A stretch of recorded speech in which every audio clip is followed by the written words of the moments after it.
Hello, hello, and welcome to the Listen Bitch podcast, your go to destination for unlocking your full potential and embracing the extraordinary possibilities within you. This is a journey of self discovery and empowerment as you explore the transformative power of stepping into greatness. Come into alignment with your God given power and gifts, unleash your soul, and learn to co create a life that you love. As you become the writer of your own story in this podcast, you're going to find the inspiration, the practical tips, and the sometimes abrasive nudge to take the leap of faith towards your dreams. You are in the right place. Okay, buckle up so we can unleash your inner badass. You could support this mission at listenbitchdonations.com.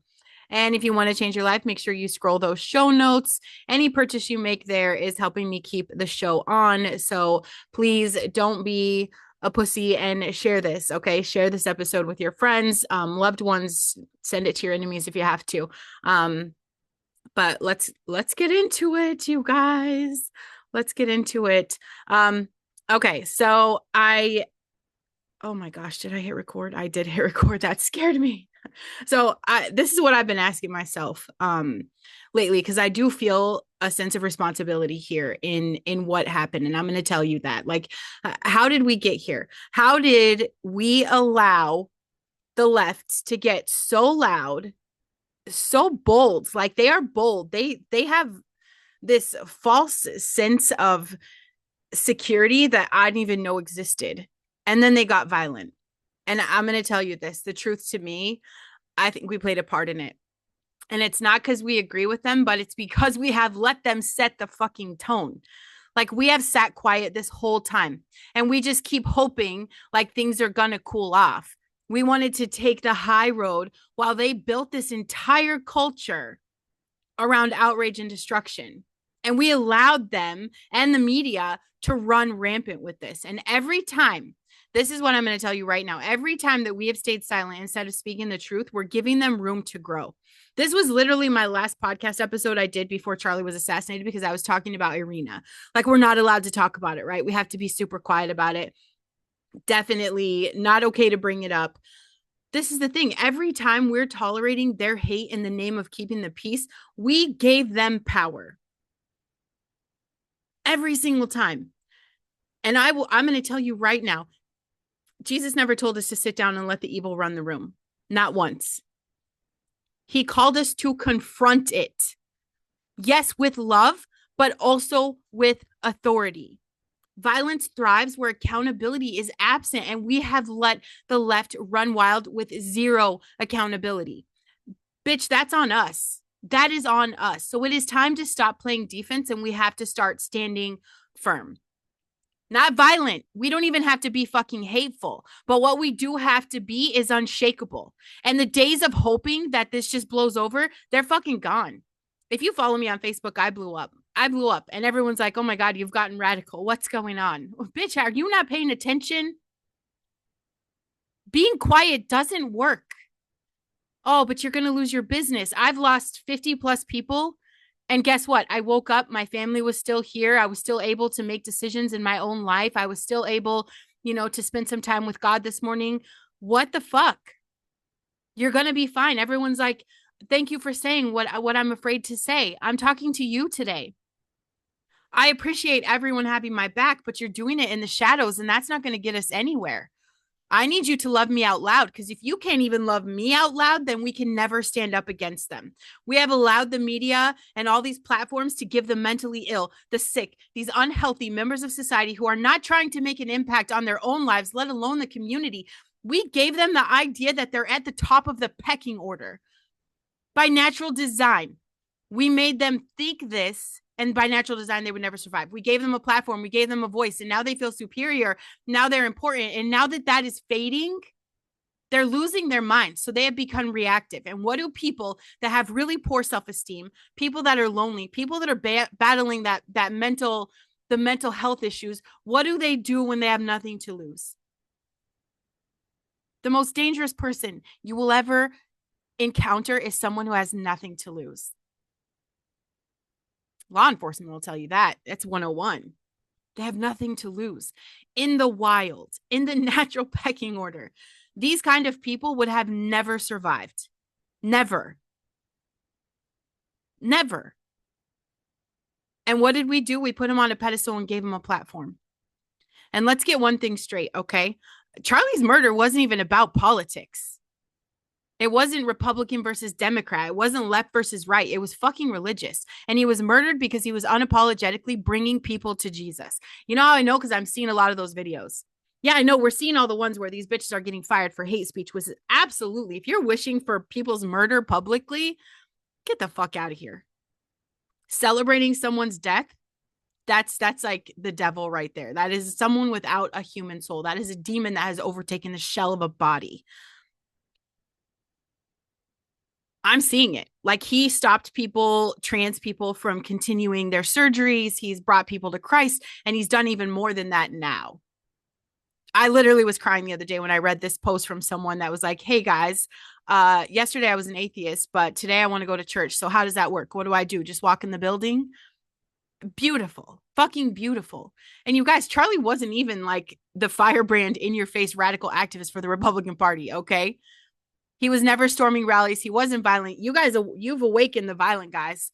I see it everywhere. Like they're fucking ready. Like you fucked yourselves. You've awakened the sleeping giants. Okay. Charlie was the nice guy. The nice guy. He never stormed rallies. He wasn't screaming about, bullshit. He was talking about God and faith and truth. That's what threatened people. And that's what made the enemy come after him. And by enemy, I'm absolutely implying that this is bigger than one fucking lone shooter. You know what I found out they do? I'm listening to a podcast this morning, and I'm going to tell you this is what they do. Okay. And when I say they, I'm talking about the powerful figures that want to control the narrative for everything, right? Specifically, someone from another country. I'm not talking about the people. I'm talking about a specific bully who can't take any responsibility for now, whose every conversation starts with what happened thousands of years ago. Bitch, move the fuck on. We are here now. Where do we go from here? Okay. This is the thing. And Charlie was even talking about this a month before his death. He was publicly scared about the fallback of asking questions. But you know what he did? He leaned into his beliefs. He leaned into it, and that's what we're called to do. And if you really read the Bible and what God has done and what he's expected, Charlie did his fucking job because he knew what could happen. So they control the narrative. They control the narrative. And then this is what they'll do. Okay. They weasel their way into the internet chat rooms. And this is where you're going to find all these mentally ill people. Then they find a place to fit in and they mentally manipulate them, right? Making them feel like they're a part of a group and that there's an awakening and this stuff is happening. And I mean, this is like probably officials obviously doing this. Okay. And they mentally manipulate them and they turn everything really fucking toxic. And there is proof about this. You guys can do some research. Okay. I'm not going to get into all that here, but that's what they do. So then they coax this person into doing something like a hero's journey, and tell him like, these people are terrible, talking about Charlie's a terrible person. He's gone too far. He's dangerous for our culture. I mean, everything the media has done. And so I'm not going to let the media keep framing this like it's a political hit because it's not. It is spiritual warfare. And honestly, if you don't see that, then you're just really blind to the battle that we're in. And people like to, this is the thing I love. Like you could debate me all day long, especially as a Christian. And I'm going to be honest here. I am new to what it is to really be a Christian. Yeah. Have I always believed in God? Yes. Have I prayed to God? Yes. My whole life I knew. But I didn't really know him or allow him to know me until I started opening up the fucking Bible. So if you do not read the scripture, we cannot have a debate.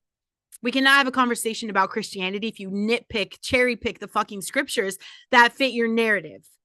Okay? Because this is what's happening right now. These toxic bitches on Facebook, and I'm talking everybody on all sides. They're like, we can't be angry. Bitch, we can be angry. And people like to paint Jesus. Okay? We want to put him in this little box as if he's this quiet, passive man walking around saying peace, peace, peace.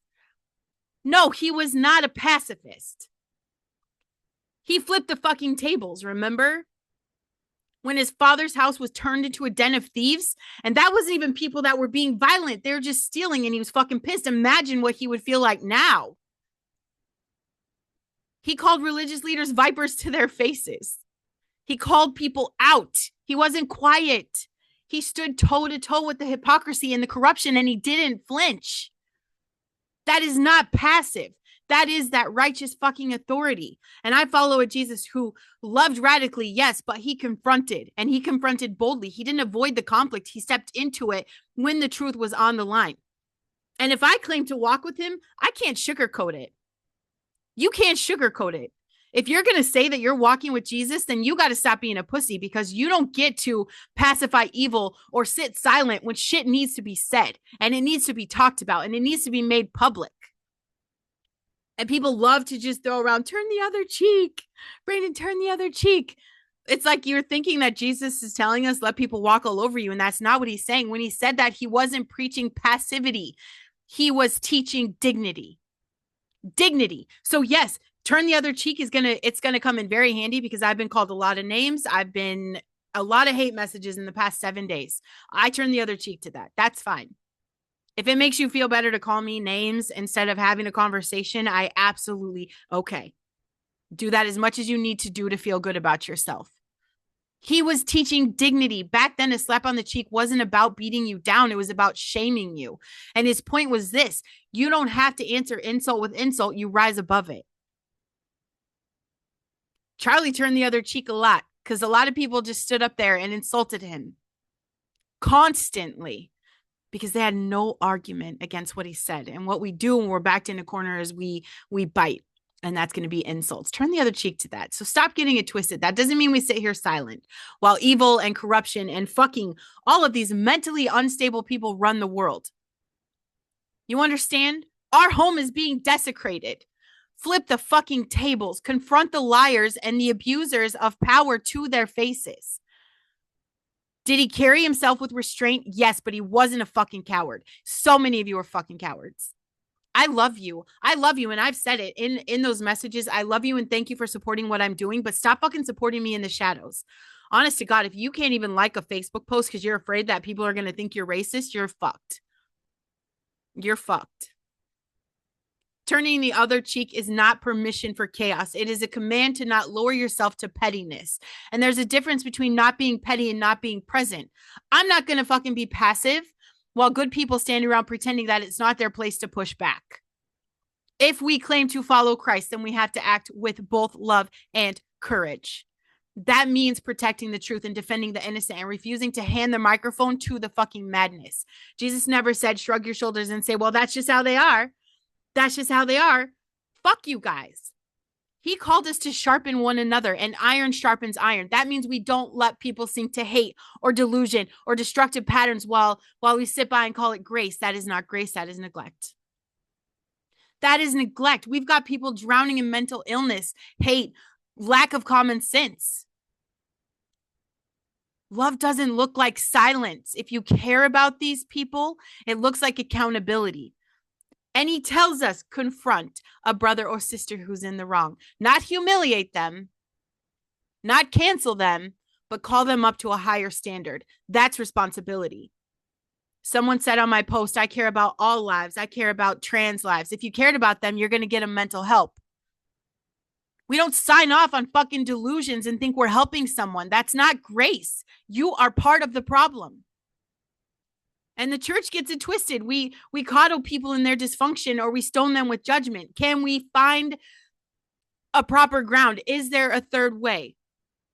Yeah, Jesus did it. Compassion and correction. Compassion and correction. He forgave the woman caught in adultery, and he said, go and sin no more. He healed the broken, but he did not excuse their brokenness as a permanent identity. So yeah, we're called to hold our peers accountable, especially when hate is eating them alive or when mental illness is being used as a free pass for evil.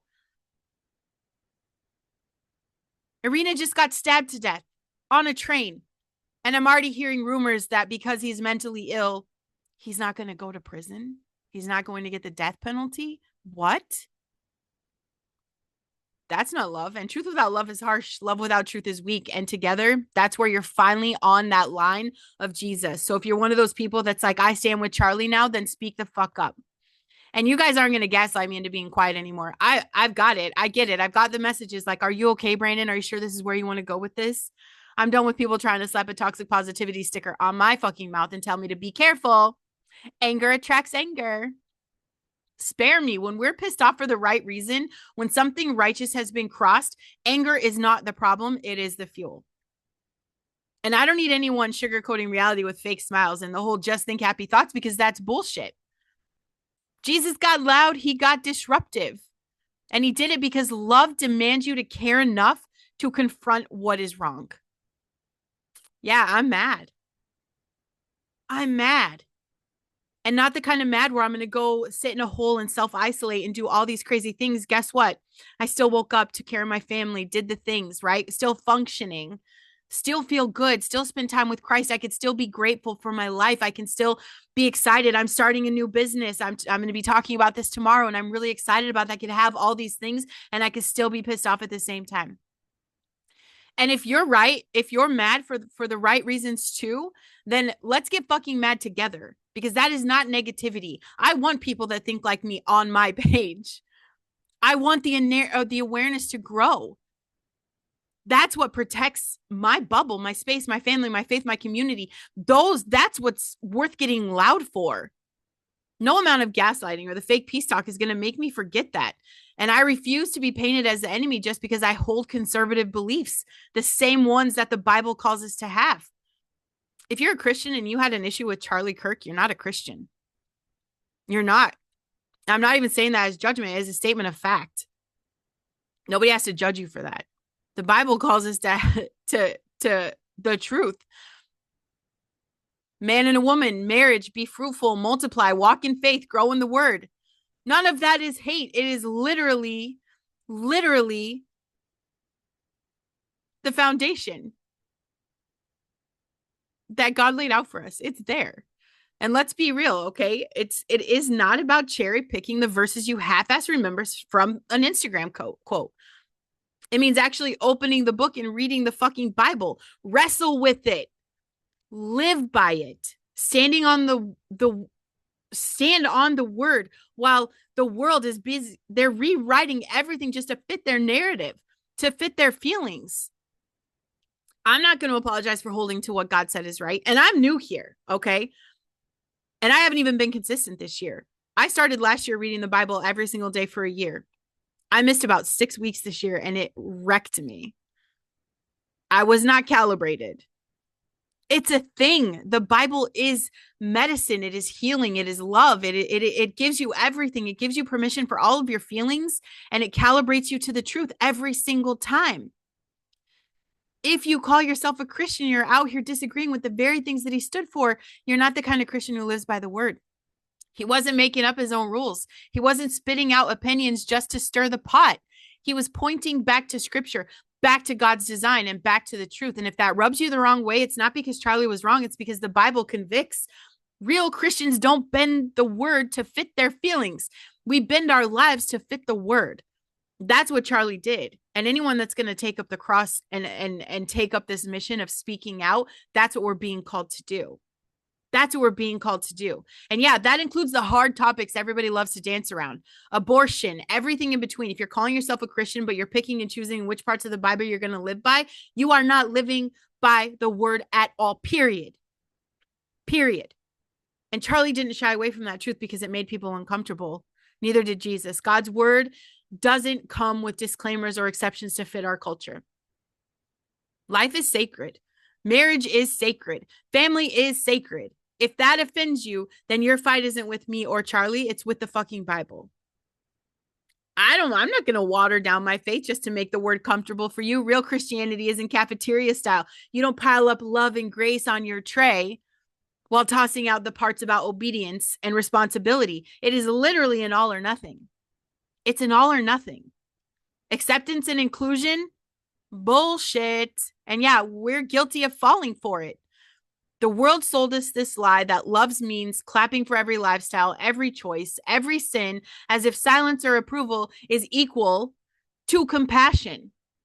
It doesn't. It equals compromise. And Jesus never preached inclusion the way culture pushes it. He didn't tell the Pharisees, well, your hypocrisy is valid too. He didn't tell the woman caught in adultery, hey ho, keep doing you. He forgave her, then told her literally, go and sin no more. That is love. That is truth.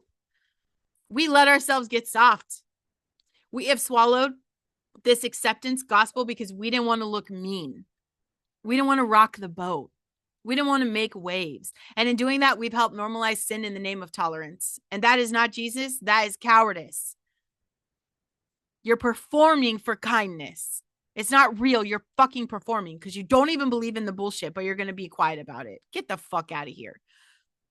I'm not here to accept what God has already called sin. I'm not here to include what he said separates us from him. I'm here to live by that. Even when it makes people uncomfortable. And I'm going to tell you who it makes uncomfortable first is me. Yeah, this shit is uncomfortable sometimes. But at the end of the day, this is about calling people up to their purpose. This is about calling you into your potential. You don't have to check out of life to follow Jesus. You don't have to become some hermit in a cave to be faithful. You can live bold. You can build businesses. You can raise families. You can create art. You can write. You can do a podcast. You can coach. You can lead. You can speak. You can serve. You can do whatever the fuck you want and still be a productive, powerful member of society. That is not contradiction. He will protect all of that for you. That's what we're here for. So stop being afraid of the names they're going to call you. And they will. Stop flinching at the backlash and the labels and the noise. None of it matters unless it's true. There's not a single name I've been called the past 7 days that has hurt my feelings. That's it. If you are walking in the word, you have nothing to fear. Let them talk. Turn the other cheek. Let them project while they're busy throwing stones, right? The irony. You're going to be busy building because your life continues because you've chosen to be a productive member of this society. Because you're here to make an impact and you know what it takes. The fruit of your life is going to say more than anybody's words ever could. Listen, bitch, you got to stay alert. You have to stay awake and stop being a pussy about it. We are in a fight and pretending that it's not happening doesn't make it go away. I even put up a post today with Marjorie. I absolutely agree with what she says. Like she just wants a divorce. And that's how I feel. Like you're in a really bad relationship and every day your nervous system is just wrecked. It's just up and down and it doesn't feel good and you don't know what's coming next. And that's an ugly fucking feeling. I like that security. I like the calmness. I just want to be done. Like I'm so done. I'm done. Like I don't even, these bitches aren't even affecting my nervous system anymore. I'm angry and my nervous system is still chill as fuck. And that is a very beautiful place to be. Not feeling nervous or antsy of like, what are they going to do? How are they going to react? Like, let's just get a divorce and be done. Very simple. I don't even care where you want to live. I'll go wherever you don't want to be, right? Probably the big cities. You guys want the city? Fuck yeah. I never liked it anyway. Take the cities. They're all yours. I won't even come visit. I don't need anything. Whatever. Just go. Just go. I want a divorce. Listen, we're in the fight. Pretending it's not happening. It doesn't make it go away. Evil thrives when the good people sit quiet with their heads down. That's why you're part of this. And that's not me anymore. And it sure as fuck should not be you anymore. And there's more of us than them. More people who still know right from wrong. More people who have common sense. There are more people who believe in truth and family and God and order and sanity. But we've got to stop acting like we're the minority. We have to stop hiding in the corner. We are the fucking backbone. We are the ones holding this shit together. So it's time to act like it. You have to act like it. Speak up, get loud, call it what it is, and stop fucking apologizing. Okay? I'm back, bitches. I can't believe I'm off restriction. I'm so excited. Thank you for tuning into the podcast today. Share the episode, please. Okay? Share it. That's how you support the show. And I will see you guys tomorrow.